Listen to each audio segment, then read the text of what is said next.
किसी ज़माने में गाड़ियाँ कुछ इस प्रकार से स्टार्ट होती थी, इंजन को हाथ से घुमा के। लेकिन अब सिर्फ हम एक की से या फिर एक स्विच को दबाकर इंजन को स्टार्ट करते हैं।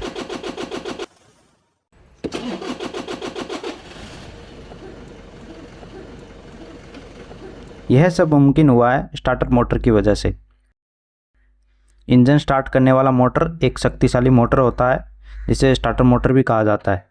यह एक महत्वपूर्ण कंपोनेंट है जो वाहन के इंजन को स्टार्ट करने के लिए जिम्मेदार होता है।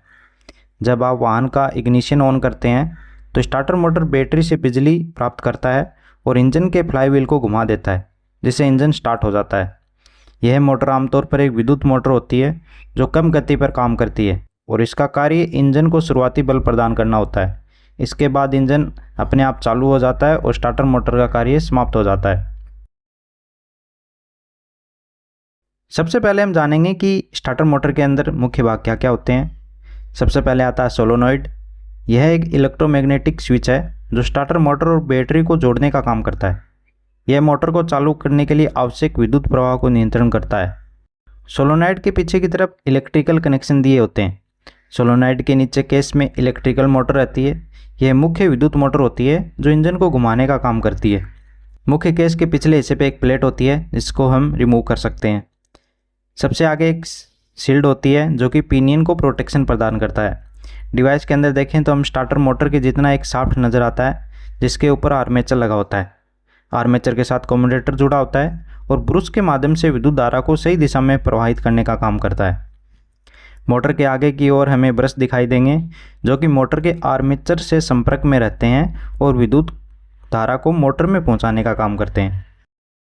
मोटर के रोटर के चारों ओर इसकी बॉडी से जुड़े हुए स्थायी चुंबक होते हैं जो कि स्टेटर का काम करते हैं। कुछ स्टार्टर मोटर में यहाँ फील्ड वाइंडिंग भी आपको देखने को मिलेगी जो कि स्टेटर का काम करती हैं, जिसमें कि तारों की एक कॉइल रहती है जिसमें बिजली देने पर वह एक पावरफुल मैग्नेट की तरह व्यवहार करती है। इसके बाद हम जानेंगे इसकी क्रियाविधि। इसकी क्रियाविधि को जानने के लिए सबसे पहले हमें इसको बैटरी के साथ कनेक्शन करना पड़ेगा, जिसका डायग्राम कुछ इस प्रकार से है। यहाँ पे आप देख पा रहे हैं कि बैटरी और सोलोनॉइड के बीच इग्निशन स्विच लगाया गया है। जो ही हम इग्निशन स्विच को ऑन करते हैं तो सोलोनॉइड कॉइल एनर्जाइज होती है, जिस वजह से प्लंजर पीछे की तरह स्लाइड करेगा और कॉन्टैक्टर स्विच के दोनों टर्मिनल को आपस में मिला देगा, जिससे मोटर चालू हो जाएगी।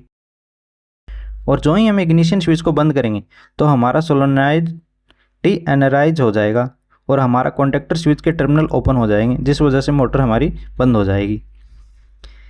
अभी हम यहाँ पे सोचेंगे कि सोलोनॉइड और इग्निशन स्विच का उपयोग क्यों किया गया। हम बैटरी से सीधा ही डायरेक्ट मोटर को सप्लाई दे सकते हैं, लेकिन हम मोटर को इस तरह से नहीं जोड़ सकते हैं क्योंकि यह मोटर स्टार्ट होने के लिए बहुत ही ज़्यादा करंट की आवश्यकता होती है, जिसको कंट्रोल करने के लिए हमें बहुत बड़े स्विच की आवश्यकता होगी। इसके लिए हम सोलोनॉइड का उपयोग करते हैं, जिसकी सहायता से हम एक छोटे स्विच यानी कि इग्निशन स्विच की सहायता से एक बड़े करंट को कंट्रोल कर सकते हैं। यहाँ पर सोलोनॉइड एक और महत्वपूर्ण काम करता है। यह स्टार्टर पिनियन को स्लाइड करके फ्लाईव्हील रिंग के साथ अटैच कर देता है।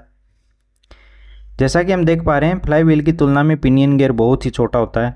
इन दोनों का गियर रेशियो आमतौर पर 15 से 1 या 20 से 1 होता है, जिसकी वजह से इसका टॉर्क और ज़्यादा बढ़ जाता है।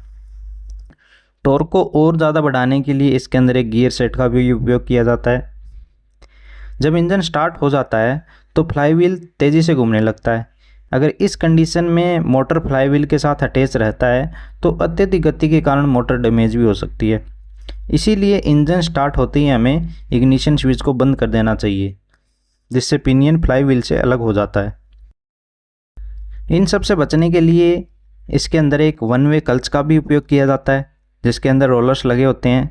इसका मैकेनिज्म कुछ इस प्रकार से होता है कि जो ही इंजन की स्पीड मोटर से ज़्यादा हो जाती है तो यह फ्री हो जाता है और इंजन का पावर मोटर तक नहीं पहुंच पाता है, और इस प्रकार से हमारी मोटर को प्रोटेक्शन मिल जाती है।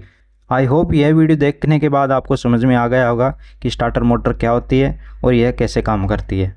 वीडियो अगर अच्छा लगा हो तो लाइक, सब्सक्राइब, शेयर ज़रूर करें। मिलते हैं अगले वीडियो में एक नए टॉपिक के साथ। धन्यवाद।